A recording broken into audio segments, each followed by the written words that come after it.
ಬಿಡದಿ ಯೋಜನೆ ಬಗ್ಗೆ, ಬಿಡದಿ ಟೌನ್ಶಿಪ್ ಬಗ್ಗೆ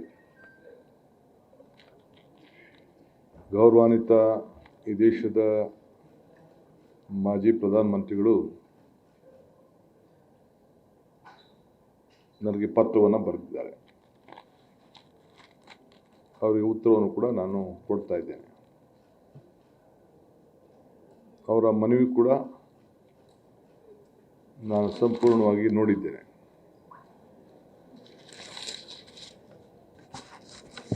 ಏನು ಮಾಜಿ ಮುಖ್ಯಮಂತ್ರಿ ಅಂತ ಅವರ ಸುಪುತ್ರರ ಪ್ರೆಸ್ ಕಾನ್ಫರೆನ್ಸ್ ಕೂಡ ಕೆಲವು ಪ್ರೆಸ್ ಕಾನ್ಫರೆನ್ಸ್ಗಳನ್ನ ಮಾಧ್ಯಮದಲ್ಲಿ ಗಮನಿಸಿದ್ದೇನೆ. ನಿನ್ನೆ ಬಿಡದಿಯಲ್ಲಿ ನಡೆದಂಥ ಘಟನೆ ನನ್ನ ಮನಸ್ಸಿಗೆ ಭಾಳ ನೋವಾಗಿದೆ. ರಾಜಕೀಯವಾಗಿ ಪ್ರೇರಿತವಾಗಿ ನಡೀತಾ ಇರೋಂಥ ಒಂದು ಕುಮ್ಮಕ್ಕಿನಿಂದ ನಮ್ಮ ಅಧಿಕಾರಿಗಳಿಗೆ ಬೇಕಾದಷ್ಟು ತಂದೆ ಆದಂಥ ಪಾಪ ರೈತರನ್ನ ತಪ್ಪುದಾರಿಗಿಡಿಯುವಂಥ ಒಂದು ವ್ಯವಸ್ಥೆ, ದೊಡ್ಡ ಸಂಚು ನಡೀತಾ ಇದೆ.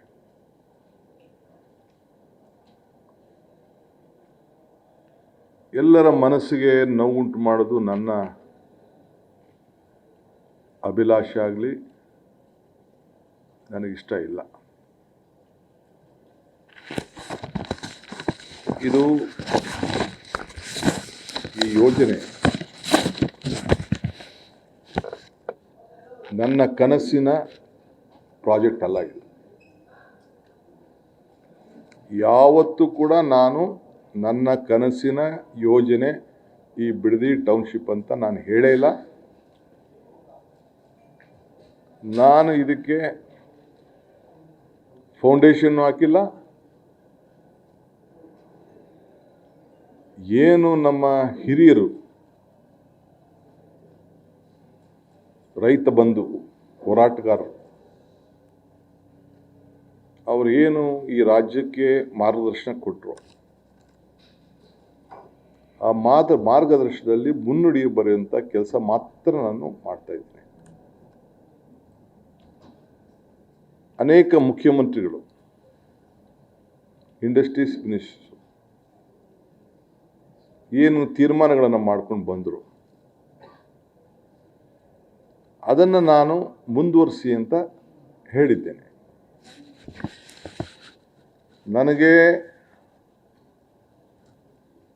ನಾನೊಬ್ಬ ರೈತನ ಮಗ. ನಾನು ಕಪಟ ವ್ಯವಸಾಯ ಮಾಡದೇ ಇದ್ರೂ ಕೂಡ ಒಟ್ಟಿನಲ್ಲಿ ನಾನೊಬ್ಬ ರೈತನ ಮಗ. ಭೂಮಿ, ರೈತನ ಬದುಕಿನ ಬಗ್ಗೆ, ಅವನ ಶ್ರಮದ ಬಗ್ಗೆ ನನಗೆ ಆದಂಥ ವೈಯಕ್ತಿಕವಾದಂಥ ಅನುಭವ ಇದೆ. ನಾನು CM ಆಗಿರೋದು ಪಾಪ ಕೆಲವರಿಗೆ ತಡ್ಕೊಳಕ್ಕೆ ಸಾಧ್ಯನೇ ಆಗ್ತಾ ಇಲ್ಲ, ನಿದ್ರೆ ಬರ್ತಾ ಇಲ್ಲ. ಈ ರಾಜ್ಯದ ಅಭಿವೃದ್ಧಿ, ಜನ ತೋರಿಸಿರೋಂಥ ಪ್ರೀತಿ ಸಹಿಸಕ್ಕಾಗ್ತಾ ಇಲ್ಲ. ನನ್ನ ಜೈಲಿಗೆ ಕಳಿಸ್ಬೇಕು, ಜೈಲಿಗೆ ಹೋಗೋದಕ್ಕೆ ಎಷ್ಟು ವರ್ಷಗಳಿಂದ ಸಂಚುಗಳು ನಡೀತು ಅನ್ನೋದು ಕೂಡ ನಾನು ಇನ್ನೊಂದು ದಿನ ನಿಮಗೆ ವಿವರಿಸಿ ನಾನು ತಿಳಿಸ್ತಾ ಇದ್ದೇನೆ. ಈಗೂ ಕೂಡ ಮಾಧ್ಯಮದಲ್ಲಿ ನಾನು ನೋಡ್ತಾ ಇದ್ದೆ, ಇವತ್ತು DKC ಜೈಲಿಗೆ ಹೋಗುವ ದಿನ ಬಂದೇ ಬರ್ತದೆ ಅಂಥೇಳಿ ನಮ್ಮ ಕುಮಾರಣ್ಣವರು, HDK ಅಂದರೆ ಕುಮಾರಣ್ಣವರು ಅವರು ಹೇಳಿದ್ದಾರೆ. ನಾನು ಸ್ವಾಗತ ಮಾಡ್ತೇನೆ. ನಿಮ್ಮ ಆಸೆಗೆ ಒಳ್ಳೆಯದಾಗಲಿ, ನಿಮ್ಮ ಹೋರಾಟ ಮುಂದುವರಿಲಿ. ಜೈಲೇನು ನನಗೇನು ವಸ್ತೇನಲ್ಲ. ತಾವು ಕೂಡ ಬಂದು ನನ್ನ ಜೈಲಲ್ಲಿ ಭಾಳ ಗೌರವದಿಂದ ನೋಡಿದ್ದೀರಿ. ತಾವೇನೇನು ಪ್ರಯತ್ನ ಮಾಡಿದ್ರಿ ಅನ್ನೋದು ಕೂಡ ನನಗೆ ಅರಿವಿದೆ. ಚನ್ನಪಟ್ಟಣದಲ್ಲಿ ಏನು ಮಾತಾಡಿದ್ರಿ ಅನ್ನೋದು ಕೂಡ ನನಗೆ ಅರಿವಿದೆ. ತಾವು ನನಗೆ ತೋರಿಸಿದಂಥ ಪ್ರೀತಿ, ವಿಶ್ವಾಸ, ಅಭಿಮಾನ ಏನು ವ್ಯಕ್ತಪಡಿಸ್ತಾ ಇದ್ರಲ್ಲ, ಇದಕ್ಕೆ ನನ್ನ ನಮನಗಳನ್ನು ಅರ್ಪಿಸಲಿಕ್ಕೆ ನಾನು ಬಯಸ್ತಾ ಇದ್ದೀನಿ. ನನ್ನ ಅಜ್ಜನೂ ಕರೆದಿರಿ, ಪಾಪ ಆಶೀರ್ವಾದ ಮಾಡೋಂಥ ಒಬ್ಬ ದೈವ ಸ್ವರೂಪಿ ಕೂಡ, ಅವನು ಕೂಡ ಮಧ್ಯದಾರಿಯಲ್ಲಿ ತಾವು ಹೇಳಿದ್ರಿ. ನಾನು ಅದನ್ನು ಚರ್ಚೆ ಮಾಡೋಕ್ಕೆ ಹೋಗೋದಿಲ್ಲ. ಅನೇಕ ವಿಟ್ನೆನಲ್ಲಿ ಗಲಾಟೆ ಸಂದರ್ಭದಲ್ಲಿ ಏನಾಯಿತು ಅನ್ನೋದು ಕೂಡ ನನಗೆ ಅರಿವಿದೆ. ರೈತರ ಮುಂದೆ ನಾನು ಏನೇನು ಮಾತಾಡಿದ್ದೀನಿ, ರೈತರ ಹತ್ರ ಏನೇನು ಮಾತಾಡಿದ್ದೀನಿ ಅಂತ ನಾನು ಅದನ್ನೆಲ್ಲ ವಿವರಣೆ ನಾನು ಹೇಳೋಕ್ಕೆ ಹೋಗೋದಿಲ್ಲ. ಈಗ ತಮಗೆ ನಾನು ಹೇಳೋದಿಷ್ಟೇ, ನಾನೀಗಾಗಲೇ ಹೇಳಿದ್ದೇನೆ, ಇದು ನನ್ನ ಕನಸಿನ ಯೋಜನೆ ಅಲ್ಲ, ನನ್ನ ಯೋಜನೆ ಅಲ್ಲ. ಇದು ನನ್ನ ಯೋಜನೆ ಅವಶ್ಯಕತೆಯೂ ಇಲ್ಲ, ನಂದು ಅನ್ಸ್ಕೊಳ್ಳೋಕೆ ಅವಶ್ಯಕತೆಯೂ ಇಲ್ಲ. ನಾನಿದಕ್ಕೆ ಪಿತಾಮಹ ಆಗಲಿಕ್ಕೂ ಇಷ್ಟ ಇಲ್ಲ. ಬೆಂಗಳೂರು ಸುತ್ತಮುತ್ತಲು ಸಾವಿರಾರು ಎಕರೆ ಇವತ್ತು ಅಕ್ವಿಷನ್ ಆಗಿದೆ, ಹಾಸನದಲ್ಲಾಗಿದೆ, ಇವತ್ತು ಕೃಷ್ಣ ಯೋಜನೆ ಆಲ್ಮಟ್ಟಿಲಾಗಿದೆ, ನಮ್ಮ ಆರುಬಲೆಲಾಗಿದೆ. ಆ ಎಲ್ಲ ಕಡೆ ಯೋಜನೆಗಳನ್ನು ಅಕ್ವಿಷನ್ನು, ಲ್ಯಾಂಡ್ ಅಕ್ವಿಷನ್ನು ಎಲ್ಲ ಕೂಡ ಆಗಿದೆ. ಏರ್ಪೋರ್ಟ್, ನಾನೇ ಮಂತ್ರಿ ಆಗಿದ್ದಾಗ ಏರ್ಪೋರ್ಟ್ಗೆ ಲ್ಯಾಂಡ್ ಅಕ್ವಿಷನ್ನು ನಾನೇ ಡಿಸ್ಟ್ರಿಕ್ಟ್ ಮಿನಿಸ್ಟರ್. ಬರೀ 6 ಲಕ್ಷ ರೂಪಾಯಿಗೆ ಅವತ್ತು ರೈತರನ್ನ ಕರೆಸಿ ಮಾತಾಡಿ ತೀರ್ಮಾನ ಮಾಡಿದೆ. ಮುನ್ನರಸಿಂಹ MLA ಅವರು, ಬಚ್ಚೇಗೌಡರು, ನಮ್ಮ ಮಿಲ್ಕ್ ಅಧ್ಯಕ್ಷರಿದ್ದರು, ರಾಮಯ್ಯ ಅಂತ ಇದ್ದರು, ಎಲ್ಲ ಕೂತ್ಕೊಂಡು ನಾವು ಮಾತಾಡಿ ಒಂದು ತೀರ್ಮಾನ ಮಾಡಿದ್ರು. 4,000 ಎಕರೆಯಲ್ಲಿ 2,000 ಎಕರೆ ಸರ್ಕಾರದ್ದು, 2,500 ಎಕರೆ ರೈತರದು. ಇವತ್ತು ಏನಾಗಿದೆ, ಸುತ್ತಮುತ್ತಲು ಏನಾಗಿದೆ ಅಂತ ನಾನೀಗ ನಿಮಗೆ ಆಲೋಚನೆ ಮಾಡ್ತಿಲ್ಲ. ಕೃಷ್ಣ ಸಾಹೇಬ್ರ ಕಾಲದಲ್ಲಿ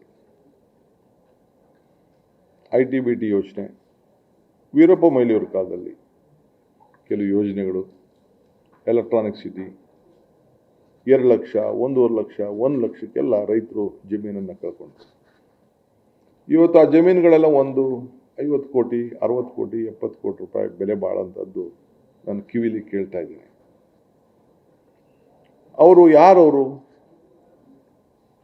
ರಿಯಲ್ ಎಸ್ಟೇಟ್ ಏಜೆಂಟ್ಗಳು. ಅವರು ಜಮೀನು ಕಳ್ಕೊಂಡವರು, ರೈತರ ಕಳ್ಕೊಂಡವರು, ಯಾರು ಮಾಡಿದ್ರು, ಯಾವ ಕಾಲದಲ್ಲಿ ಆಯಿತು, ಅದು ನಾನೇನು ವಿವರಣೆ ಮಾಡಬೇಕಾದಿಲ್ಲ. ಆದರೆ ಇವತ್ತು 23/9/2006 ಮಾನ್ಯ ಗೌರವಾನ್ವಿತ ಮುಖ್ಯಮಂತ್ರಿಗಳ ಅಧ್ಯಕ್ಷತೆಯಲ್ಲಿ, ಆಗ ಯಾರಾಗಿದ್ದರು? ಕುಮಾರಸ್ವಾಮಿ, ನೀವು ಜೊತೆಲಿದ್ರ? ನೀವು ಇದ್ದರು. ಸಮ್ಮಿಶ್ರ ಸರ್ಕಾರ, ಶ್ರೀ ಗೌರವಾನ್ವಿತ ಕುಮಾರಸ್ವಾಮಿ ಅವರಿದ್ದು, ಯಡಿಯೂರಪ್ಪನವರಿದ್ದು, ಅವರ ಜೊತೆಯಲ್ಲಿ ಸರ್ಕಾರ ನಡೀತು. ಅವರ ಅಧ್ಯಕ್ಷತೆಯಲ್ಲಿ ನಡೆದಾಗ 5 ಸಮಗ್ರ ಉಪನಗರಗಳನ್ನು ಅಭಿವೃದ್ಧಿ ಆಗಬೇಕು ಅಂತೇಳಿ, ಅದೇ ಡೇಟ್ ಹೇಳ್ತಾ ಇದ್ದೀನಿ, 23 ಸೇಮ್ ಡೇಟ್. ನಂದಗುಡಿ, ಕಸ್ಬಾ, ರಾಮನಗರ ತಾಲೂಕು, ಬಿಡದಿ, ಸೋಲೂರು, ಸಾತ್ತೂರು, ಈ ಎಲ್ಲ ಕಡೆ ಒಂದು ಯೋಜನೆ ಆಗಬೇಕು ಅಂತೇಳಿ ಅವರು ತೀರ್ಮಾನವನ್ನು ಮಾಡಿದ್ರು. ಟೌನ್ಶಿಪ್ ಮಾಡಲಿಕ್ಕೆ ಅಲ್ಲಿಂದ ಸ್ಟಾರ್ಟ್ ಆಯಿತು. ಅದಾದ ಮೇಲೆ 28/6/6 ಇದನ್ನು BMRDಯಿಂದ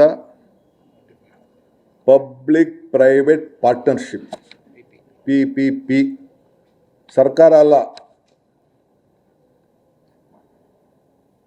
PPP ಯಾರು ಮಾಡೋದು? ಬಿಸ್ನೆಸ್ ಮೆನ್ ಮಾಡೋದು, ರಿಯಲ್ ಎಸ್ಟೇಟ್ ಡೆವಲಪರ್ಸ್ ಮಾಡೋದು. ಯಾರು ಮುಖ್ಯಮಂತ್ರಿ ಆಗಿದ್ದರು?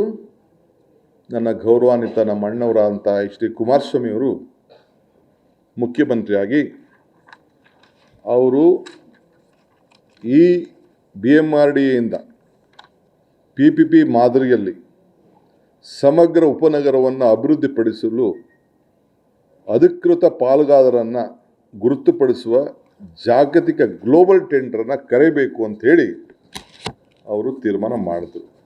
ಸಮ್ಮಿಶ್ರ ಸರ್ಕಾರ, ಜನತಾದಳ ಮತ್ತು BJPಯವರು. ಅದೇ ನನಗೆ ಗೊತ್ತಿಲ್ಲ, ಅದು ಈಗ ಬಾಲಣ್ಣ ಹೇಳೋದು 2020 ಅಂತ. ಅದಾದಮೇಲೆ 11/6/2007 ಅಡಿಷನಲ್ ಗ್ರಾಮಗಳು ಹೊಸದಾಗೆ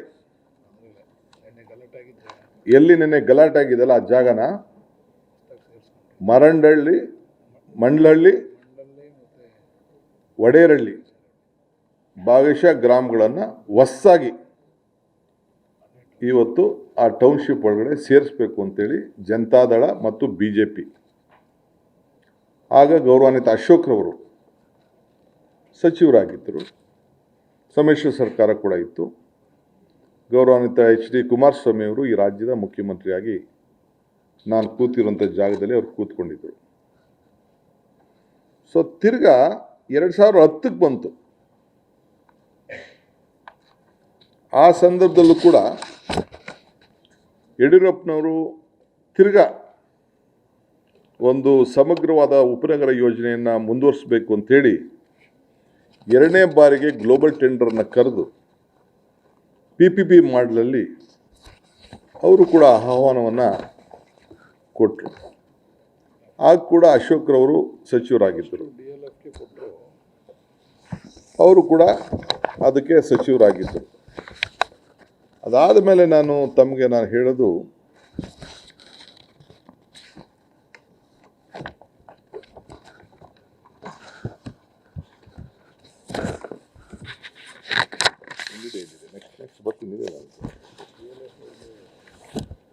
ಅದಾದಮೇಲೆ 29/11/2006 ಗೌರವಾನ್ವಿತ ಮುಖ್ಯಮಂತ್ರಿಗಳಂತ HD ಕುಮಾರಸ್ವಾಮಿ ಅವರು ಸ್ವಲ್ಪ ಕಣ್ಣು ಮಂಜಾಗ್ಬಿಟ್ಟಿದ್ದಾರೆ.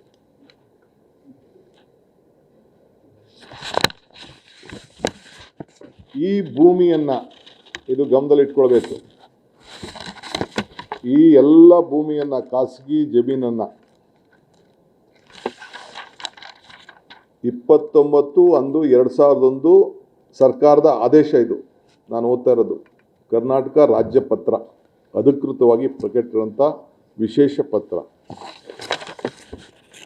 ಈ ಯೋಜನೆಯಲ್ಲಿ ಘೋಷಿಸಲ್ಪಟ್ಟ ಮೇಲ್ಕಂಡ ಗ್ರಾಮದಲ್ಲಿ ಯಾವುದೇ ಪ್ರಾಧಿಕಾರವಾಗಲಿ ಅಥವಾ ಯಾವುದೇ ವ್ಯಕ್ತಿಯಾಗಲಿ ಬೆಂಗಳೂರು ಮಹಾನಗರ ಪ್ರದೇಶ ಅಭಿವೃದ್ಧಿ ಪ್ರಾಧಿಕಾರ ವತಿಯಿಂದ ಪೂರ್ವಾನುಮತಿ ಪಡೆಯದೆ ಯಾವುದೇ ರೀತಿಯಲ್ಲಿ ಅಭಿವೃದ್ಧಿಗೆ ಅನುಮತಿ ಕೊಡತಕ್ಕದ್ದಲ್ಲ ಅಂಥೇಳಿ ಇದನ್ನು ರೆಡ್ ಝೋನ್ ಆಗಿ ಇದನ್ನು ಇಟ್ಟರು. ಅವತ್ತು ಮಾನ್ಯ ಶ್ರೀ ಕುಮಾರಸ್ವಾಮಿ ಅವರು ಇದರಲ್ಲದೆ ಈ ಭೂಮಿಗಳಲ್ಲಿ ಗ್ರಾಮ ಠಾಣಾ ಪ್ರದೇಶದಲ್ಲಿ ಕೂಡ ಹಳ್ಳಿಗಳನ್ನು ಕೂಡ ವಸತಿ ವಾಣಿಜ್ಯ ಆಸ್ತಿಗಳನ್ನು ಕೂಡ ನಗದು ನೀಡುವ ಪರಿಹಾರ ಕೂಡ ಘೋಷಣೆ ಮಾಡಿ ಆ ಹಳ್ಳಿಗಳ ಮನೆಗಳನ್ನು ಕೂಡ ಯಾರು ಬದುಕನ್ನು ಕಟ್ಟಿಕೊಂಡಿದ್ದಾರೆ, ಯಾರು ತಲೆತಾಲೆಯಿಂದ ಅಲ್ಲಿದ್ದಾರೆ, ಆ ಮನೆಗಳನ್ನು ಸೇರಿ ಅವನ್ನ ಒಕ್ಕಲೆಬ್ಬಿಸಲಿಕ್ಕೆ ಆದೇಶವನ್ನು ಹೊರಡಿಸಿದ್ರು. ಅವ್ರಿಗೇನೇನು ದುಡ್ಡು ಕೊಡಬೇಕು ಅಂತ ತೀರ್ಮಾನ ಕೂಡ ಮಾಡಿದ್ರು. 600 ಅಡಿ ಮನೆ ಇದ್ದರೆ 9,000 ಅಡಿ ಕೊಡಬಹುದು, 600 ಚದರ ಇಂದ 9,000 ಇದ್ದರೆ 1,200 ಅಡಿ ಕೊಡಬೇಕು. ಸೊ ಹಂಗಂತೇಳಿ ಅವ್ರದ್ದೇ ಆದಂಥ ವಿವರಗಳನ್ನು ಕೊಟ್ಟು 2,400 ಅಡಿ ಮೇಲಿರುವಂಥ ನಿವೇಶನ ಮನೆ ಇದ್ದರೆ ಅವ್ರಿಗೆ 3,000 ಕೊಡ್ಬೋದು ಅಂತೇಳಿ ಅವರೇ ತೀರ್ಮಾನ ಕೂಡ ಮಾಡಿದ್ರು. ಅದಲ್ಲದೆ ಪ್ರೈವೇಟ್ ಡೆವಲಪರ್ DLFಗೆ ಪತ್ರ ಕೂಡ ಬರೆಸಿದ್ರು. ಅವರು ಏನು, ನೀವು ಜಾಗ ಇದೆ, ನೀವು ಬನ್ನಿ, ರಿಯಲ್ ಎಸ್ಟೇಟ್ ಅಂತ ಹೇಳ್ತಾರಲ್ಲ ನಮ್ಮ ಅಣ್ಣ, ಜಾಗತಿಕ ಟೆಂಡರ್ ಕರೆದು ಆ DLF ಅವ್ರ ಹತ್ರ ದುಡ್ಡು ಕೂಡ ಕಟ್ಸ್ಕೊಂಡ್ರು. ಪಾಪ 400 ಕೋಟಿ ರೂಪಾಯಿ. ಯಾರು 16/11/2007 ಟಿವಿಲಿ ಹೇಳಿದ್ದಾರೆ ಪಾಪ, ಡೆಲ್ಲಿಯಿಂದ ಆರೋಗ್ಯ ಕೆಟ್ಟ ಕೂಡ ಪಾಪ ಟಿವಿಯಿಂದನೇ ಹೇಳಿದ್ದಾರೆ. ನಾಳೆ 8,000 ಕೂಡ ಕೇಳಿದ್ದೀನಿ ಆ ರೈತರಿಗೆ ಅಂತ ಹೇಳಿದ್ದೆ. ಡೆವಲಪ್ಡ್ ಏರಿಯಾದಲ್ಲಿ 8,000 ಅಡಿ ಕೂಡ ಕೇಳಿದ್ದೀನಿ ಅಂತ ಅಂದ್ಬಿಟ್ಟು ಪಾಪ ಟಿವಿಲೂ ನಾನು ಅದನ್ನು ಗಮನಿಸಿದ್ದೆ. ನಾನು ಆಗ ರೈತನಿಗೆ 22 ಲಕ್ಷ ರೂಪಾಯಿಯಿಂದ ಕೃಷಿಗೆ ಭಾಗ ಆಯಿತು. 25 ಲಕ್ಷ ರೂಪಾಯಿವರೆಗೂ ಕೂಡ ಕೊಡಬೇಕು ಅಂತೇಳಿ ಅವರು ಜಮೀನಿಗೆ ಫಿಕ್ಸ್ ಮಾಡಿದ್ರು. ಇದು ಸರ್ಕಾರದ ಆದೇಶ ಕೂಡ ಇಲ್ಲಿದೆ. ಅವ್ರಿಗೆ 8,000 ಅಡಿ ಕೊಡಬೇಕು ನೀವು ಪರಿಹಾರ ಕೂಡ ಅಂಥೇಳಿ ಅವ್ರಿಗೆ ತಿಳಿಸಿದ್ದಾರೆ.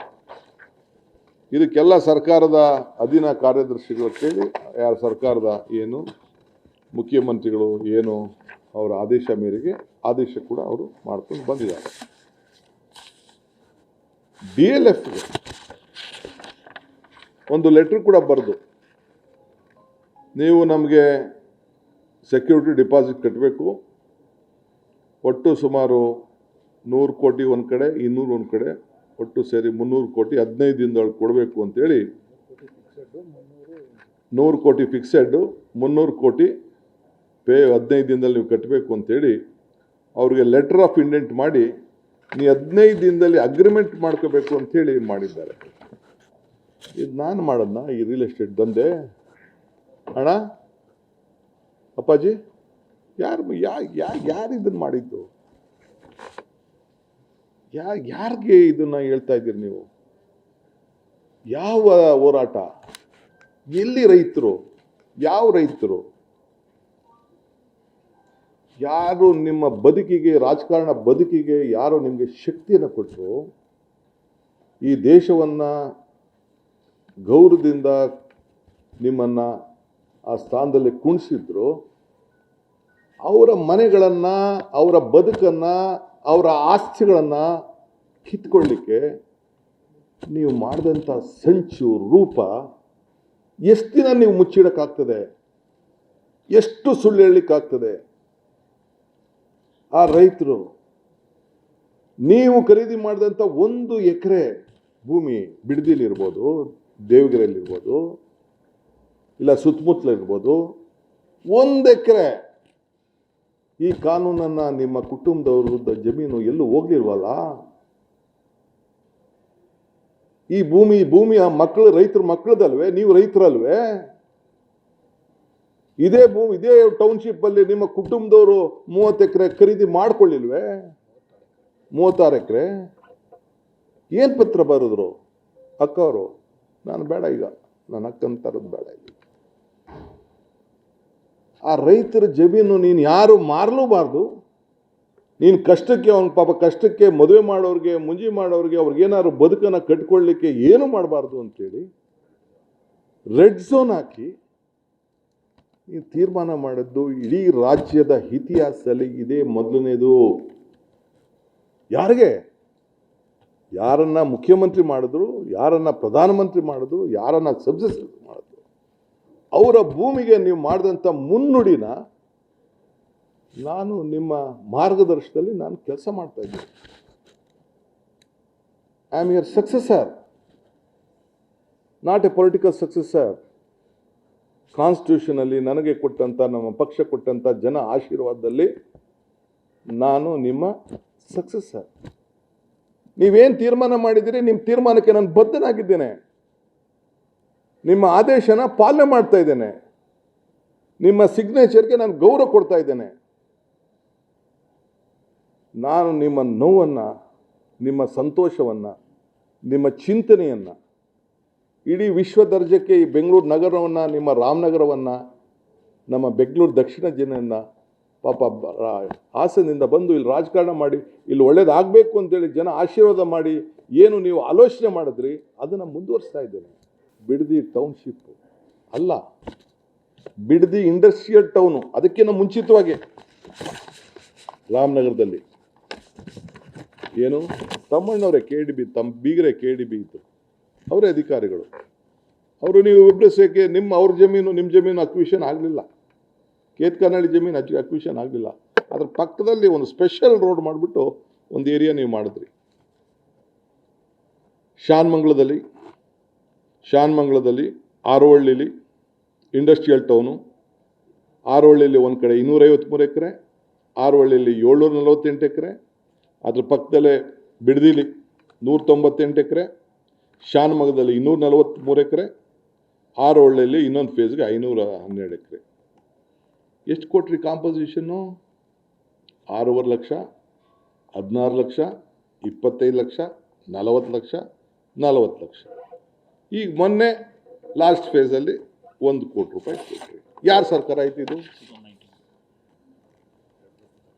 ಕೊನೆಗೆ ಲಾಸ್ಟ್ ಇದು 46 ಲಕ್ಷದಿಂದ ಶುರುವಾಗಿ ಈಗ ಯಡಿಯೂರಪ್ಪನವ್ರ ಸರ್ಕಾರದಲ್ಲಿ ಆ ಹಣವನ್ನು ಕೊಟ್ಟಿದ್ವಿ. ನೀವು ತಿರ್ಗ ರೀಸೆಂಟಾಗಿ ಈ ಯಾವುದು ಟೌನ್ಶಿಪ್ಪಲ್ಲಿ ನಮ್ಮ ಕುಮಾರಣ್ಣ ಮಾತಾಡ್ತಾ ಇದ್ದೀರಿ, ದೇವೇಗೌಡರು ಪತ್ರ ಬರೀತಾ ಇದ್ದೀರಿ, ನನಗೆ ಪಾಪ ಅವ್ರ ಹೆಸರು ನಂಗೆ ತೆಗೆದುಕೊಳ್ಳೋಕೆ ಭಾಳ ನೋವಾಗ್ತದೆ, ದುಃಖ ಆಗ್ತದೆ ಭಾಳ. ನನಗೆ ಪಾಪ ತಗೋಬಾರ್ದು ನಾನು ಅವ್ರ ಹೆಸರು. ಆದರೆ ಏನು ಮಾಡ್ತೀರಿ, ಆ ಸ್ಥಾನದಲ್ಲಿ ಅವ್ರು ಕೂತ್ಬಿಟ್ಟಿದ್ರು, ಅವ್ರು ಸೈನ್ ಹಾಕಿದ್ದಾರೆ, ಆ ಸೈನ್ಗೆ ಗೌರವ ಕೊಡ್ಬೇಕು ನಾನು. ಅದೇ ಟೌನ್ಶಿಪ್ಪಲ್ಲಿ ಈ 9,000 ಟೌನ್ಶಿಪ್ನಲ್ಲೇ ನಿಮ್ಮ ಸರ್ಕಾರದ ನೀವು ಏನು ಪಾಲ್ದಾರರಾಗಿದ್ದೀರಿ, ಇವತ್ತು ನೀವೇನು ಮಂತ್ರಿಗಳಾಗಿದ್ದೀರಿ, ಆಗ ಗೌರವಾನ್ವಿತ ಮುಖ್ಯಮಂತ್ರಿಗಳಂತ ಯಡಿಯೂರಪ್ಪನವರು, ಜಗದೀಶ್ ಶೆಟ್ಟರ್ ಅವರು ಮತ್ತು ಯಾರು ಇದ್ದರು ಆ ಸಂದರ್ಭದಲ್ಲಿ 80ರಿಂದ 1 ಲಕ್ಷ ಕೋಟಿ ರೂಪಾಯಿಗೆ ಈಗ ಎಷ್ಟು ವರ್ಷ ಆದಮೇಲೆ, 15 ವರ್ಷ ಆದಮೇಲೆ 19-20ರಲ್ಲಿ ಆಗ ನೀವು 80 ಲಕ್ಷ ರೂಪಾಯಿ ಕೊಡಿಸಿದ್ರಲ್ಲ, 80 ಲಕ್ಷದಿಂದ 1 ಕೋಟಿ ರೂಪಾಯಿ ಕೊಡಿಸಿದ್ರಲ್ಲ, ನಿಮ್ಮ ಧ್ವನಿ ಏನಾಗಿತ್ತು, ನಿಮ್ಮ ಹೋರಾಟ ಏನಾಗಿತ್ತು, ನಿಮ್ಮ ಕಿಚ್ಚೇನಾಗಿತ್ತು? 1,000 ಎಕರೆ ಈಗ ಕೊಡಿಸಿದ್ರಲ್ಲ, ಈ ಭೂಮಿಲಿ ಏನಾಗಿತ್ತು ನಿಮ್ಮ ಹೋರಾಟ? ನಿಮ್ಮ ಧರಣಿ ಯಾಕೆ ನಡೀಲಿಲ್ಲ? ಯಾಕೆ ವಿಧಾನಸೌಧದ ಗಾಂಧಿ ಸ್ಟ್ಯಾಚ್ಯೂ ಕಾಣಲಿಲ್ವೇ ಆಗ? ಯಾಕೆ? ಡಿ.ಕೆ. ಶಿವಕುಮಾರ್ ರಾಜ್ಯದ ಮುಖ್ಯಮಂತ್ರಿ ಆದಾಗ ಈ ಛಲ ಬಂತಲ್ಲ, ಆಗ ಈ ಛಲ ಯಾಕೆ ಬರಲಿಲ್ಲ? ಪಾಪ ಅಶೋಕಣ್ಣ ಕಂದಾಯ ಮಂತ್ರಿ, ಇಂಡಸ್ಟ್ರೀಸ್ ಮಿನಿಸ್ಟರ್ ಕೂಡ, ಕಂದಾಯ ಗೊತ್ತಿಲ್ಲ ನನಗೆ, ಅವ್ರ ಹೆಸರು ಇದೆ ಇಲ್ಲಿ, ರೆವಿನ್ಯೂನ. ಓಕೆ, ಇಲ್ಲಿದೆ ಹೆಸರು, ಕಂದಾಯ ರೆವಿನ್ಯೂ ಮಿನಿಸ್ಟರ್, ನಮ್ಮ ಅಪೋಸಿಷನ್ ಲೀಡರ್. ಈಗ ಅವ್ರ ಸುಪುತ್ರ, ಯಡಿಯೂರಪ್ಪ ಸುಪುತ್ರ ಈಗ ಪಕ್ಷದ ಅಧ್ಯಕ್ಷರು, ಅವರು ಕೂಡ ಹೋಗಿದ್ದರು. ಯಾಕೆ ಇದು? ಯಾಕೆ ಇಷ್ಟು ದುಡ್ಡು? ಯಾಕೆ ಧ್ವನಿ ಎತ್ತಕ್ಕಾಗಲಿಲ್ಲ?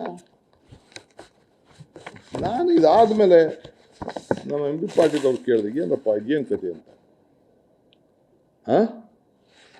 ಅಲ್ಲಿ ಅವ್ರಿಗೂ ಪತ್ರ ಬರೀತಾರೆ KDBಗೆ, land should be released to the private developer by the BMRD in installment to assure that the project objectives are achieved in the manner envisaged ಅಂತ. ಅದಾದ ಮೇಲೆ ಹೇಳ್ತಾರೆ, the open global tendering process selection of private partner selection would be based on technical and financial bids. The private partner shall invest either on stand-alone basis through a consortium. ಇದೇನು real estate ಏಜೆಂಟಾ? ಏನು ಇದು ಹೆಸರು? Real ಎಸ್ಟೇಟಾ? ಇದೇನು ಗೌರ್ಮೆಂಟಾ? ಇಲ್ಲ KDBನಾ? ಇಲ್ಲ family ಫರ್ಮಾ? ಇಲ್ಲ ಯಾವ್ದಾದ್ರು family ಫರ್ಮಾ ದಂಧೆ ಮಾಡ್ತಾ ಇರೋರು? ಯಾವ ದಂಧೆ ಅಂತ ಕರೆಯೋಣ? ಯಾರು ರಿಯಲ್ ಎಸ್ಟೇಟ್ ಏಜೆಂಟು? ಮುಖ್ಯಮಂತ್ರಿಗಳ ಪ್ರೊಸೀಡಿಂಗ್ಸ್ ಸೈನ್ಡ್ ಬೈ ನಮ್ಮಣ್ಣ. Proceedings of Chief Minister. ಎಲ್ಲ ಕೊಡ್ತೀವಿ ಬಿಡಪ್ಪ, ಡೇಟ್ ಎಲ್ಲ ಏನು ಬೇಕು ಡೇಟ್ ಹೇಳಿದಾನ. 23/9/2006.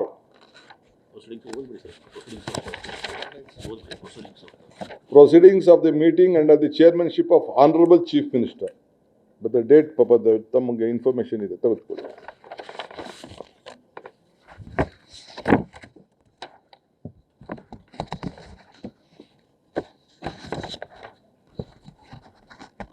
ಅದಾದಮೇಲೆ 2019 ಆದಮೇಲೆ ನಮ್ಮ ಮುಖ್ಯಮಂತ್ರಿಗಳಾಗಿದ್ದಂಥ ಯಡಿಯೂರಪ್ಪನವರು ಕೂಡ 2019ರಲ್ಲಿ, ಆಗ 21 ಇರ್ತಾರೆ, ಆಗ ಅಶೋಕ್ರವರು ಕೂಡ ಸಚಿವರಾಗಿರ್ತಾರೆ. ರಾಜ್ಯಕ್ಕೆ ಹೊಸ ಬಂಡವಾಳ ಬೆಂಗಳೂರಿಗೆ ಸಮೀಪದಲ್ಲಿ ಹೂಡಿಕೆಯಾಗುವ ಸಾಧ್ಯತೆ ಇರುವುದರಿಂದ ಕೈಗಾರಿಕೆಗಳು, ವಸತಿಗಳು ಮತ್ತು ವಾಣಿಜ್ಯಗಳಿಗಾಗಿ ಹಲವಾರು ಇಂಟಿಗ್ರೇಟೆಡ್ ಟೌನ್ಶಿಪ್ಗಳ ಅವಶ್ಯಕತೆ ಇರುತ್ತದೆ. ಇದಕ್ಕಾಗಿ ಈ 9,000 ಎಕರೆ ಭೂಮಿ ಸೂಕ್ತವಾಗಿದೆ. ಆದ್ದರಿಂದ ಚೀಫ್ ಸೆಕ್ರೆಟರಿ ಅಧ್ಯಕ್ಷತೆಯಲ್ಲಿ ಒಂದು ಕಮಿಟಿ ಮಾಡಿಬಿಟ್ಟು ರಿಪೋರ್ಟ್ ತರಿಸ್ಕೊಂಡು ಆ ಪ್ರದೇಶದ 35% ಕೈಗಾರಿಕೆ, 30% ವಸತಿ, ಉಳಿದ ಭೂಮಿಯನ್ನು ಇತರ ಉದ್ದೇಶಕ್ಕೆ ಮಾಡಬೇಕು ಅಂತೇಳಿ ಅವ್ರಿಗೆ ಆಗ ಒಂದು ಮಾರ್ಗದರ್ಶನವನ್ನು ಕೊಡ್ತಾರೆ. ನಾನು ಜಾಸ್ತಿ ಮಾತಾಡೋಕ್ಕೆ ಹೋಗೋದಿಲ್ಲ. ಜಾಸ್ತಿ ಪ್ರೆಸ್ ಕಾನ್ಫರೆನ್ಸ್ಗೆ ಪಾಪ ನನಗೆ ಇಷ್ಟ ಇಲ್ಲ, ವಿಧಿ ಇಲ್ಲ, ಹೇಳಲೇಬೇಕು. ನನಗೆ ಪಾಪ ಯಾರು ಬಂದು ಈ ವಯಸ್ಸಲ್ಲಿ ಗಾಂಧಿ ಸ್ಟ್ಯಾಚ್ಯೂ ಮುಂದೆ ಪಾಪ ಯಾರಿಗೆ ಮನಸ್ಸು ನೋಯಿಸೋಕ್ಕೆ ಇಷ್ಟ ಇಲ್ಲ. ಯಾವ ನನ್ನ ತಾಯಿ ಪೊರಕೆಗೇಟು ನಮ್ಮ ಅಧಿಕಾರಿಗಳು ಹೊಡೆಯೋ ಅವಶ್ಯಕತೆ ಇಲ್ಲ. ನನಗೆ ಬೇಕಾದ್ರೆ ಹೊಡೆಯಲಿ, ನಾನು ಹೊಡೆಸ್ಕೊಳಕ್ಕೆ ರೆಡಿ ಇದ್ದೀನಿ. ನಂದೇನಾದ್ರು ತಪ್ಪಾಗಿತ್ತು, ನಾನೇನಾದ್ರು ತಪ್ಪು ಮಾಡಿದರೆ, ಅವ್ರ ಬದುಕಿಗೆ ನಾನೇನಾದ್ರು ಕೈ ಹಾಕಿದರೆ, ನಾನು ಈ ವಾಸ್ತವಾಂಶ ತಿಳಿಸ್ಬೇಕಲ್ಲ, ಇದನ್ನು ಎಲ್ಲರಿಗೂ ತಿಳಿಸ್ಬೇಕಲ್ಲ. ನಾನು ಹೇಳ್ತಾ ಇದ್ದೀನಿ, ನನ್ನ ರೈತರ, ನನ್ನ ತಾಯಿಂದಿರಿಗೆ ನಿಮ್ಮ ಹತ್ರ ಎಲ್ಲ ಮಾತಾಡಿದ್ದೀನಿ, ನೀವೆಲ್ಲ ಬಂದಿದ್ದೀರ ನನ್ನ ಹತ್ರ. ನಾನು ಬಲವಂತವಾಗಿ ಯಾವ ಕಾರಣಕ್ಕೂ ನಿಮ್ಮ ಜಮೀನು ತೆಗೆದುಕೊಳ್ಳುವಂಥ ಅವಶ್ಯಕತೆ ನಮ್ಮ ಸರ್ಕಾರಕ್ಕಿಲ್ಲ. ಮುಖ್ಯಮಂತ್ರಿಗಳಾದಂಥ ಗೌರವಾನ್ವಿತ ಕುಮಾರಸ್ವಾಮಿಯವರು, ಯಡಿಯೂರಪ್ಪನವರು ಏನು ಮಾರ್ಗದರ್ಶನವನ್ನು ಕೊಟ್ಟಿದ್ದಾರೆ ಅವೆಲ್ಲ ಮುಂದುವರೆದಂಥ ಯೋಜನೆಗಳು. ಇದು ಕಂಟಿನ್ಯೂಷನ್ ಪ್ರೋಸೆಸ್. ಇದು ನಾನು ಇರ್ಬೋದು, ಇನ್ನೊಬ್ರು ಇರ್ಬೋದು, ಅದನ್ನು ನಾವು ಮುಂದುವರಿಸ್ತಾ ಇದ್ದೀವಿ. ಅದು ಬಿಟ್ಟರೆ ನಾನು ಇದಕ್ಕೆ ಬಲವಂತ ಮಾಡೋದಿಲ್ಲ. ಅವರು ರೆಡ್ ಝೋನು, ಗ್ರೀನ್ ಝೋನ್ಗೂ ಒಂದು ಪ್ರೈವೇಟಾಗಿ ಒಂದು ಸಪ್ರೇಟ್ ಆದೇಶ ಹೊರಡಿಸಿದ್ದಾರೆ. ಅದು ಮುಂದುವರಿತದೆ. ಯಾರು ರೈತರು ಇಲ್ಲ ಪಾಪ ಅವ್ರು ಯಾರು ಮಾರ್ಕೊಳ್ಳೋಂಗಿಲ್ಲ, ಅವ್ರು ಬದುಕು ಕಟ್ಕೋಬೇಕು, ಅವ್ರ ಕೈನ ನೋಡ್ಕೋಬೇಕು. ಯಾರು ಮಾರ್ಕೋತೀನಿ, ಇಲ್ಲ ನಾನು ಕೊಟ್ಬಿಡ್ತೀನಿ, ನನಗೆ ದುಡ್ಡು ಕೊಡಿ ಅಂತ ಅಂದರೆ ಈಗಾಗಲೇ ನೋಟಿಫಿಕೇಷನ್ಗಳು ಆಗೋಗಿದೆ. ಯಾರು ಬೇಕಾದ್ರೂ ಹಣ ತೆಗೆದುಕೊಂಡು ಹೋಗಲಿ, ನಾನು ಬಲವಂತ ಮಾಡೋದಿಲ್ಲ. ಮುಂಚಿತವಾಗಿ ನಾನು ರೈತಗಳ ಹತ್ರ, ಅಧಿಕಾರಿಗಳ ಹತ್ರ ಕರೆದು ಮೀಟಿಂಗ್ ಮಾಡಿದ್ದೀನಿ. ಅವ್ರು ಘೋಷಣೆ ಮಾಡಿದ್ದೀನಿ, 2 ರಿಂದ 2.5-3 ಕೋಟಿ ರೂಪಾಯಿವರೆಗೂ ಕೊಡಬೇಕು ಅಂತ ರಿಕ್ವೆಸ್ಟ್ ಮಾಡ್ತಾರೆ. ಆಗಲಿ ಅಂತ ಹೇಳಿದ್ದೀನಿ. ಯಾರು ಮುಂದೆ ಬರ್ತಾರೋ, ಯಾರು ಬೇಕೋ ಅವ್ರು ತೆಗೆದುಕೊಂಡು ಹೋಗಲಿ, ಯಾರು ಬೇಡ ಬಲವಂತ ಏನಿಲ್ಲ. ಅವ್ರ ಭೂಮಿ ಅವ್ರು ಇಟ್ಕೊಳ್ಳಿ, ಅವ್ರು ಏನು ಬೇಕಾದ್ರೆ. ನಾನು ಹೇಳ್ತೀನಿ ಕೇಳಿ, ಕುಮಾರಣ್ಣ 8,000 ಅಂತ ಹೇಳೋದು, ನಾನು ಇಲ್ಲ 50% 9,000 ಚಿಲ್ಲರೆ ಕೊಡಬೇಕು ಅಂತೇಳಿ ರೈತರ ಹತ್ರ ಕನ್ವಿನ್ಸ್ ಮಾಡಿ, ಅವ್ರು ಹೇಳ್ದಂಥ ಬೆಲೆನ ನಿಗದಿ ಮಾಡಿ, ಯಾವನೋ ಬಂದವನು ಹಾಕ್ಕೊಳ್ಳಿ ಬಂಡವಾಳ ಅಂತೇಳಿ ಮಾಡಿ ತೀರ್ಮಾನ ಮಾಡಿ ಈಗಾಗಲೇ ದುಡ್ಡುಗಳ ತೆಗೆದುಕೊಂಡು ಹೋಗಿದ್ದಾರೆ. ಸೊ ಯಾರು ಬರ್ತಾರೆ ಅವ್ರಿಗೆ ಸ್ವಯಂ ಇಚ್ಛೆಯಿಂದ. ನಾನು ನೈಸ್ದು, ಏರ್ಪೋರ್ಟ್ದು, ಇರಿಗೇಷನ್ ಎಲ್ಲ ನಾನು ಬೇರೆ ಸಂದರ್ಭದಲ್ಲಿ ನಾನು ಮಾತಾಡ್ತೀನಿ. ಈಗ ಅದೆಲ್ಲ ನಾನು ಮಾತಾಡೋಕ್ಕೆ ಹೋಗುದಿಲ್ಲ, ಬೇರೆ ವಿಚಾರ. ಇಲ್ಲೇನೆ ಒಟ್ಟು ಯಾರ ಆಸ್ತಿ ಕೂಡ ನಾವು ಬಲವಂತವಾಗಿ ನಾನು ತೆಗೆದುಕೊಳ್ಳುವಂಥ ಅವಶ್ಯಕತೆ ಇಲ್ಲ. ಅವರು ನೆಮ್ಮದಿಯಾಗಿರ್ಬೋದು, ಯಾರು ದಣು ತಗೋಬೇಕಾಗಿಲ್ಲ, ಯಾವ ಸ್ಟ್ರೈಕು ಬೇಡ. ನಿಮ್ಗೇನೋ ಆಸೆ ಇದ್ದರೆ ನನ್ನ ಮೇಲೆ ಏನು ಬೇಕಾದ್ರೂ ನಿಮ್ಮ ಪ್ರಯೋಗಗಳು ಮಾಡಲಿ, ಏನೇನು ಬೇಕೋ ಪ್ರಯೋಗ ನಡೀತಾ ಇದೆ. ಕೇಸು, ಲಾಯರು, ಕೌಂಟ್ರ್ ಕೇಸು, ಮತ್ತೊಂದು ಜೈಲಿಗೆ ಕಳಿಸುವಂಥ ಸಮೀಪ ಬರ್ತಾ ಇದೆ. ರೆಡಿ ಇದ್ದೀನಿ ಕುಮಾರಣ್ಣ, ಯು ಆರ್ ಮೈ ಬ್ರದರ್. ನೀನು ನನಗೆ ಜೈಲು ಕಳಿಸ್ಬೇಕು ಅಂತ ಆಯಿತು, ನೀನು ಆಶೀರ್ವಾದ ಮಾಡು. ಕೃಷ್ಣ ಜನ್ಮಸ್ಥಳದಲ್ಲೂ ನಾನು ನೀನು ಕೂಡ ಬಂದು ನಾನು ಭೇಟಿ ಮಾಡಿದ್ದೀನಿ. DK's cautions against force acquisition, land deal, ನಾನು ಲ್ಯಾಂಡಿಲ್ ಅಂತೆ. You will be in jail for his misdeeds. I welcome you. You have good advocates. ನಿಮ್ಮದು, ನಿಮ್ಮ ದೊಡ್ಡ ಕಮ್ಮಣ್ಣ, ಇನ್ನೊಬ್ಬ ದೊಡ್ಡಣ್ಣ ಎಲ್ಲ ನನಗೆ ಅರ್ಥ ಇದೆ, ನನಗೆಲ್ಲ ಪಾಪ ಗೊತ್ತಿದೆ. ನಿಮ್ಮ ಪ್ರಯತ್ನ, ನಿಮ್ಮ ಹೋರಾಟ, ನಿಮ್ಮ ಶ್ರಮ ಏನು, ಬೇರೆ ಬೇರೆ ನಾಯಕರುಗಳು ಯಾರು ಬೆಳಿಬಾರ್ದು ಅಂತ ಹೇಳಿ ನಿಮ್ದು ಏನು ಇದೆಯಲ್ಲ ಎಲ್ಲ ನನಗೆ ಅರಿವಿದೆ. ಆದರೆ ನಿಮ್ಮ ಹಿರಿತನಕ್ಕೆ ನಾನು ನಿಮ್ಮ ನಮಸ್ಕಾರ ಹೇಳಬೇಕಾದ ನನ್ನ ಧರ್ಮ. ಸೊ ಅದನ್ನು ನಾನು ಗೌರವವನ್ನು ಕೊಡೋದನ್ನ ನೀವು ಸ್ವೀಕಾರ ಮಾಡೋಕ್ಕಾಗಲಿಲ್ಲ ಅಂದರೆ ಅದು ನಿಮ್ಮ ಪಾಡು, ನಿಮ್ಮ ಬಿಟ್ಟಿದ್ದು. ಆದರೆ ನಾನು ಯಾರಿಗೂ ಕೂಡ ಕೆಟ್ಟದನ್ನು ಬಯಸೋನಲ್ಲ, ನಿಮಗೂ ಕೂಡ ಕೆಟ್ಟದನ್ನು ಬಯಸುವುದಿಲ್ಲ. ನನಗೇನು ನೀವು ಜೈಲಿಗೆ ಕಳಿಸ್ಬೇಕು ಅಂತ ತಾವು ಸಂಕಲ್ಪ ಮಾಡಿದ್ದೀರಿ, ಬೇಕಾದ್ರೆ ಮುಂದುವರಿರಿ. ಆ ಜೈಲಿಗೆ ಹೋಗಿ ಬಂದೇ ಈ ರಾಜ್ಯದ ಮುಖ್ಯಮಂತ್ರಿ ಆಗಿ ನಾನು ಇಲ್ಲಿ ಕೂತಿದ್ದೀನಿ. ಜೈಲಲ್ಲಿದ್ದಾಗ ಜನ ಯಾವ ರೀತಿ ಈಚೆ ಬಂದರು, ಯಾವ ರೀತಿ ನನ್ನ ಪರವಾಗಿ ನಿಂತ್ಕೊಂಡ್ರು, ಏನೇನಾಯಿತು ಅಂತ ಕೂಡ ನಾನು ಕಣ್ಣಲ್ಲಿ ಆ ದೃಶ್ಯಗಳನ್ನು ನಾನು ನೋಡಿದ್ದೇನೆ. ಆ ಜೈಲಿಗೆ ಕಳಿಸಿದಂಥ ಕೇಸು ಕೇವಲ 2 ವರ್ಷದಲ್ಲೇ ಪಾಪ ಸುಪ್ರೀಂ ಕೋರ್ಟ್ ಅವರ ಪಾದಗಳಿಗೆ ನನ್ನ ಸಾಷ್ಟಾಂಗ ನಮಸ್ಕಾರಗಳು. ವಜಾ ಮಾಡಿದ್ದಾರೆ, ಡಿಸ್ಮಿಸ್ ಮಾಡಿದ್ದಾರೆ. ಇರಲಿ, ನೋವು ಅನುಭವಿಸೋ ನಾನು ಆ ಕೋಣೆಯಲ್ಲಿ ಏನು ಅನುಭವಿಸಿದೆ, ನನ್ನ ಕುಟುಂಬ ಏನು ಅನುಭವಿಸ್ತು, ನನಗೋಸ್ಕರ ನನ್ನ ತಾಯಂದಿರು, ಇಡೀ ರಾಜ್ಯದ ನನ್ನ ತಾಯಂದಿರು, ಯುವಕರು, ಹಿರಿಯರು ಕಣ್ಣಲ್ಲಿ ನೀರು ಹಾಕಿ ಪ್ರಾರ್ಥನೆ ಮಾಡಿ ನನ್ನನ್ನು ಜೈಲಿಂದ ಕರ್ಕೊಂಡು ಬಂದರು. ಇವತ್ತು ಈ ಸ್ಥಾನದಲ್ಲಿ ಕುಣಿಸಿದವರು ಅದೇ ನನ್ನ ಮತದಾರರು, ಅದೇ ಈ ರಾಜ್ಯದ ಜನತೆ. ಚುನಾವಣೆ ಮುಂಚಿತವಾಗಿ 136 ಸೀಟ್ ಅಂತ ಹೇಳಿ ನಾನು ನನ್ನ ಆತ್ಮವಿಶ್ವಾಸದಿಂದ ನನ್ನ ಇರುವಂಥ ಇಂದಿನ ಶಕ್ತಿ ಹಿಂದೆ ಕೊಟ್ಟಂಥ ಪ್ರೇರಣೆಯಿಂದ ಇವತ್ತು ಜನರಿಗೆ ನಾನು ಕೇಳಿಕೊಂಡೆ. ನಿಜ, ರಾಮನಗರಕ್ಕೆ ಹೋದೆ, ಬಿಡದಿಗೆ ಹೋದೆ, ಚನ್ನಪಟ್ಟಣಕ್ಕೆ ಹೋದೆ, ಕನಕಪುರಕ್ಕೆ ಹೋದೆ, ಎಲ್ಲ ಕಡೆ ಹೋದೆ. ನನಗೆ ಪೆನ್ನು ಪೇಪರ್ ಕೊಡಿ ಅಂತ ಹೇಳಿದೆ. ಈ ಪೆನ್ನು ಪೇಪರು ಈ ರಾಜ್ಯದ ಜನತೆಗೆ ಸೀಮಿತವಾಗಿರ್ತದೆ, ರಾಜ್ಯದ ಜನತೆಗೆ ಬದುಕಿಗೆ ಸೀಮಿತವಾಗಿರ್ತದೆ. ಯಾರಿಗೂ ಕೂಡ ತೊಂದರೆ ಕೊಡುವಂಥ ಪ್ರಶ್ನೆ ಈ ಪೆನ್ನು ಪೇಪರಿಂದ ಬರೋದಿಲ್ಲ. ನನ್ನ ಜೀವ ಇರೋವರೆಗೂ ಕೂಡ ದೇವರು ನನಗೇನು ಕೊಟ್ಟಿದ್ದಾನೋ ನನಗೆ ಸಾಕು. ನನ್ನ ಕುಟುಂಬಕ್ಕೆ ಏನು ನಮ್ಮ ಇದ್ದಾರೋ ಮಾಡ್ಕೊಳ್ಳೋ ಶಕ್ತಿ ನನ್ನ ಕುಟುಂಬದವರಿದೆ. ಈ ದೇಹ ಈ ರಾಜ್ಯದ ಜನತೆಗಾಗಿ ಮುಡುಪಾಗಿಡ್ತೇನೆ. ಒಂದು ಉತ್ತಮವಾದಂಥ ಆಡಳಿತವನ್ನು ಕೊಡಬೇಕು. ಈ ರಾಜ್ಯದಲ್ಲಿ ಒಂದು ಸಾಕ್ಷಿಗುಡ್ಡೆಯನ್ನು ಬಿಡಬೇಕು. ಪ್ರತಿ ಹಂತದಲ್ಲಿ ಪ್ರತಿ ದಿನ ಕೂಡ ನನ್ನ ಆಡಳಿತದಲ್ಲಿ ರಾಜ್ಯದಲ್ಲಿ ಸುಭಿಕ್ಷ ಆಗಿರಬೇಕು ಅನ್ನೋದು ನನ್ನ ಕರ್ತವ್ಯ ಮತ್ತು ನನ್ನ ಧರ್ಮ. ಆದ್ದರಿಂದ ನಿಮ್ಮ ಆಲೋಚನೆ ನನ್ನ ಜೈಲು ಕಳಿಸ್ಬೇಕಂತ ಎಲ್ಲ ನನ್ನ ತಾಯಂದಿರಿಗೆ ಹೇಳ್ತಾ ಇದ್ದೀನಿ. ಬಿಡದಿದೆ ಇರ್ಬೋದು, ರಾಮನಗರ ಇರ್ಬೋದು, ಬೆಂಗಳೂರು ದಕ್ಷಿಣ ಜಿಲ್ಲೆ, ಆ ಜಿಲ್ಲೆ ಬೆಂಗಳೂರು ಜಿಲ್ಲೆ, ಅದು ಬೆಂಗಳೂರು ಜಿಲ್ಲೆ, ಆ ಹೆಸರು ಇವತ್ತು ಟೌನ್ಶಿಪ್ಪು, ನಾಳೆ ಏರ್ಪೋರ್ಟ್ ಇರ್ಬೋದು. ಈಗ ಬಿಡದಿ ಯಾಕೆ ಮಾಡಿದ್ರಿ? ಬಿಡದಿ ಟೌನ್ಶಿಪ್ ಏನಕ್ಕೆ ಅವಶ್ಯ ಇತ್ತು ನಿಮಗೆ? ರೈತರ ಬಗ್ಗೆ ಇಷ್ಟು ಪಾಪ ಮಾತಾಡ್ತಾ ಇರೋರು, ಪಾಪ ಅವರೆಲ್ಲ ರೈತರಲ್ವೇ ಅವರು? ಈಗ ಇಂಡಸ್ಟ್ರಿಯಲ್ ಟೌನು ಏನು ಈಗ ಸುತ್ತಮುತ್ತಲ ಏನು ಬಿಡದಿ ಟೊಯೋಟೋ ಫ್ಯಾಕ್ಟ್ರಿ ಇವೆಲ್ಲ ಸುತ್ತಮುತ್ತಲು ಬಂದಿದೆಯಲ್ಲ, ಆ ಕೇತ್ಕಾನಹಳ್ಳಿನೂ ಸೇರಿಸ್ಕೋಬೋದಾಯ್ತಲ್ಲ ಇಂಡಸ್ಟ್ರಿಯಲ್ ಟೌನ್ಶಿಪ್ಗೆ. ದೇವಗೆರೆಗೂ ಸೇರಿಸ್ಕೋಬೋದಾಯ್ತಲ್ಲ, ಎಲ್ಲ ಕಡೆ ಸೇರಿಸ್ಕೋಬೋದಾಯ್ತಲ್ಲ, ಯಾಕೆ ಸೇರಿಸಲಿಲ್ಲ? ಎಲ್ಲೆಲ್ಲಿ ಏನೇನು ನಡೆದಿದೆ ಅಂತ ನಾನು ಇನ್ನೊಂದು ದಿನ ಬೇರೆ ದಿನ ನಾನು ಮಾತಾಡ್ತೇನೆ. ನನ್ನ ಕೆಣಕಕ್ಕೆ ದಯವಿಟ್ಟು ತಾವು ಹೋಗಬೇಡಿ. ನಿಮ್ಮ ಬದುಕು ನೀವು ಕಟ್ಕೊಳ್ಳಿ, ಒಳ್ಳೇದಾಗಲಿ ನಿಮಗೆ. I wish you all the best. ನಮ್ಮ ಹಿರಿಯರು, ನಮ್ಮ ಹಿರಿಯರು ನನಗೆ ಹೆಸರು ತಗೋಬೇಡ ಅಂತ ವಿಧಿ ಇಲ್ಲ, ಅವಶ್ಯಕತೆ ಈ ವಿಧಿ ಇಲ್ಲ ನನಗೆ. ಇದು ನನ್ನ ಕನಸಿನ ಯೋಜನೆ ಅಲ್ಲ, ನಿಮ್ಮ ಯೋಜನೆ. ನಿಮ್ಮ ಯೋಜನೆಗೆ ಮುನ್ನುಡಿ ನೀವು ಬರೆದಿದ್ದೀರಿ, ಹೆಜ್ಜೆ ಹಾಕಿದ್ದೀರಿ. ಯಾರಿಗೂ ಬಲವಂತ ಮಾಡುವಂಥ ಪ್ರಶ್ನೆ ಇಲ್ಲಿ ಬರುವುದಿಲ್ಲ. ಯಾರು ಬೇಕಾದ್ರೆ ಸರ್ಕಾರಕ್ಕೆ ಭೂಮಿ ಕೊಡ್ಬೋದು.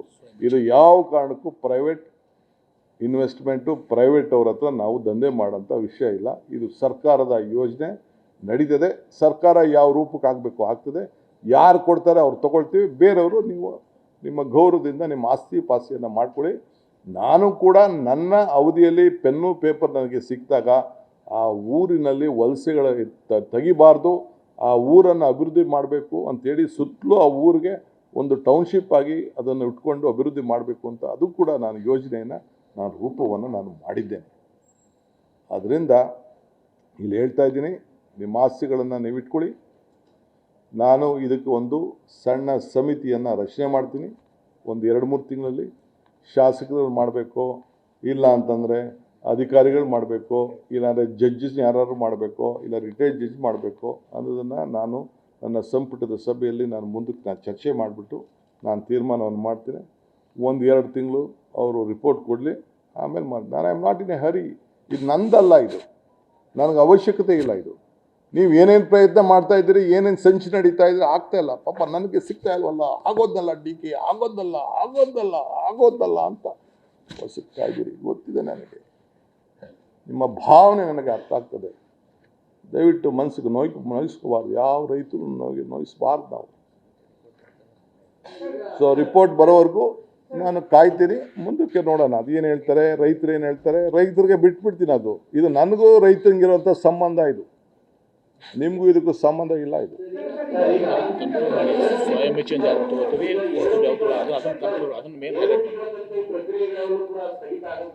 ಮಾಡಿ. ನೋಡಪ್ಪ, ಸ್ವ ಇಚ್ಛೆಯಿಂದ ಯಾರಿಗೆ ಆಸ್ತಿ ನಮಗೆ ಇದು ಝೋನಿಂಗ್ ಇದೆ, ನಮ್ಗೆ ಬೇಕು ದುಡ್ಡು ಬೇಕು ಅಂತ ಹೇಳ್ತಾರೆ, ಅವ್ರಿಗೆ ಕೊಡ್ತೀವಿ, ಯಾರಿಗೆ ಬೇಡ ಅಂತ ಬಿಡ್ತೀವಿ. It is a continuous process. We will not force anyone. Sir, SD Development made an allegation, sir. SD Development,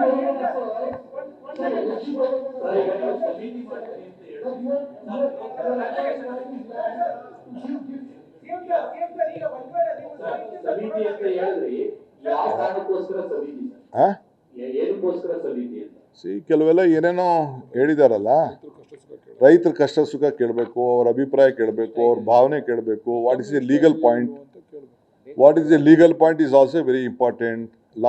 ಭಾಳ ಜನ ಚೀಫ್ ಮಿನಿಸ್ಟರ್ಗಳು ಪಾಪ ಏನೇನೋ ಇಂಥಗಳು ತೀರ್ಮಾನವನ್ನು ಮಾಡಿ ತೊಂದರೆಗಳನ್ನು ಅನುಭವಿಸಿದ್ದಾರೆ. ನನಗೆ ಅನುಭವಿಸೋಕೆ ತರಿಲ್ಲ, ಇದು ಬೇಕೋ ಬೇಡವೋ ಏನು ಲೀಗಲ್ ಪಾಯಿಂಟ್ ಇವೆಲ್ಲ ನೋಡಬೇಕಲ್ಲಪ್ಪ. ನನಗೇನೋ ಅಷ್ಟು ಬುದ್ಧಿ ಇಲ್ಲ, ಅಷ್ಟು ತಿಳುವಳಿಕೆ ಇಲ್ಲ. ಅಟ್ಲೀಸ್ಟ್ 4-6 ಜನ ಚರ್ಚೆ ಮಾಡಬೇಕಲ್ಲ, ನಿಮ್ಮಂಥವ್ರನ್ನು ಕೇಳಬೇಕಲ್ಲ. sir, SD Development said that we are acquiring land to give as a gift to your development, sir.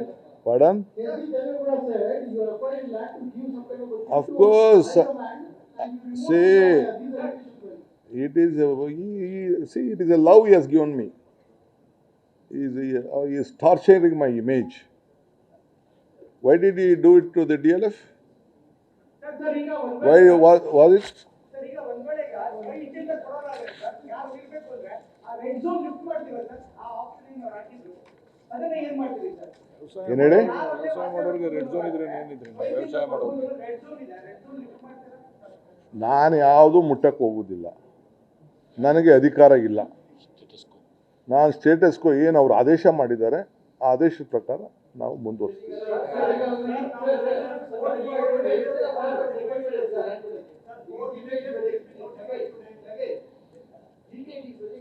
ನಾನು ನಮ್ಮ ರೈತರಿಗೆ ನಿಮ್ಮ ಬದುಕನ್ನು ನೀವು ಕಟ್ಕೊಳ್ಳಿ, ನಂದು ಯಾವ ಥರದ ಅಭ್ಯಂತರ ಇಲ್ಲ.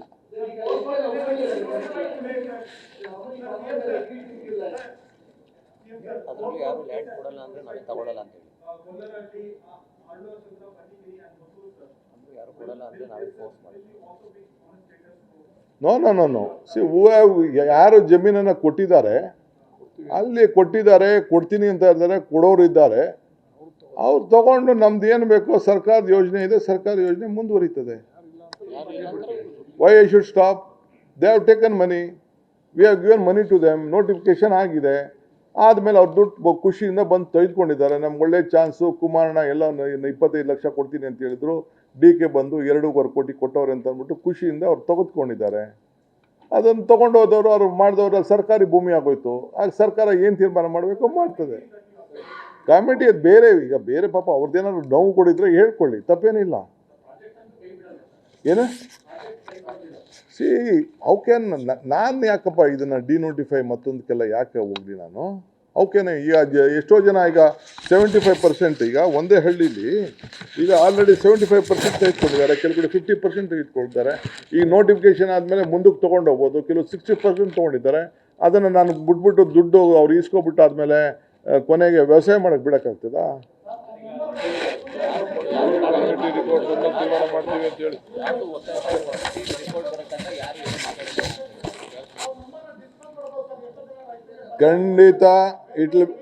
ಖಂಡಿತ ಟ್ರಾನ್ಸ್ಪರೆಂಟಾಗಿ ಎಲ್ಲ ಡಿಸ್ಕಸ್ ಮಾಡ್ತೀವಿ. ರೈತರ ಸಮೇತ ಯಾರು ಎಷ್ಟೆಷ್ಟು ದುಡ್ಡು ತೆಗೆದುಕೊಂಡೋದ್ರು, ಮಾಲ್ಕಿ ಎಷ್ಟು ತೆಗೆದುಕೊಂಡೋದ್ರು, ಏನು ತೆಗೆದುಕೊಂಡೋದ್ರು ಅಂತ ಎಲ್ಲ ಕಂಪ್ಲೀಟ್ ಇದೇನು ಯಾರು ಮುಚ್ಚಿಡೋಕ್ಕಾಗಲ್ಲ.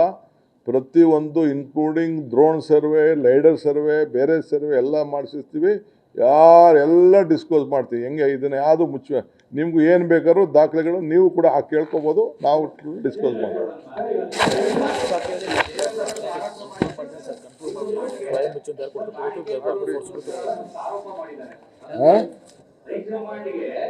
ಏನೋ ಒಪ್ಕೊಂಡ್ ಬಂದಿದ್ದಾರೆ, ಅದನ್ನ ಕೊಡೋಕ್ಕೋಸ್ಕರ ಬಿಲ್ಡಿಂಗ್ ಟೌನ್ಶಿಪ್ ಮಾಡಿದ್ದಾರೆ.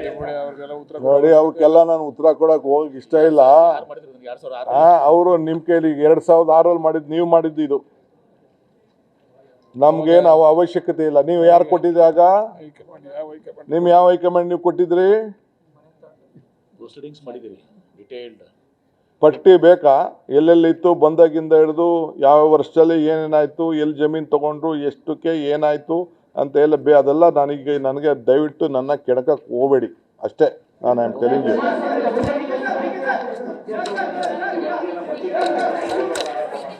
ಸಾಕು ಸರ್, ಬೇಡ ಸರ್, ಬೇಡ ಬಿಡಿ ಸರ್.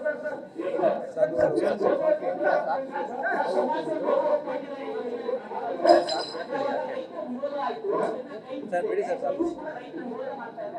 ಡಿ ಕೆ ಶಿವಕುಮಾರ್ ಅವರು ಕೂಡ ರೈತರ ವಿರೋಧ ಮಾಡೋರ್ದು ಮುಟ್ಟಲ್ಲ ನಾವು ಅಷ್ಟೇ. ರಿಪೋರ್ಟ್ ಬರೋ ತನಕ ನಾನು ಏನು ಹೇಳಬೇಕೋ ಹೇಳಿದ್ದೀನಿ. I will wait for the report. Let farmers ಪಾಪ ಅವ್ರ ಬದುಕು ಅವ್ರು ಕಟ್ಕೊಳ್ಳಿ, ಸರ್ಕಾರಕ್ಕೆ ಕೊಡೋರು ಕೊಟ್ಕೊಳ್ಳಿ. ಕುಮಾರಣ್ಣ ರೆಡ್ ಝೋನಲ್ಲಿ ಇಡು ಅಂತ ಹೇಳಿದ್ದಾರೆ, ಅದನ್ನು ಮುಂದುವರಿಸ್ತೀನಿ ಅಷ್ಟೇ.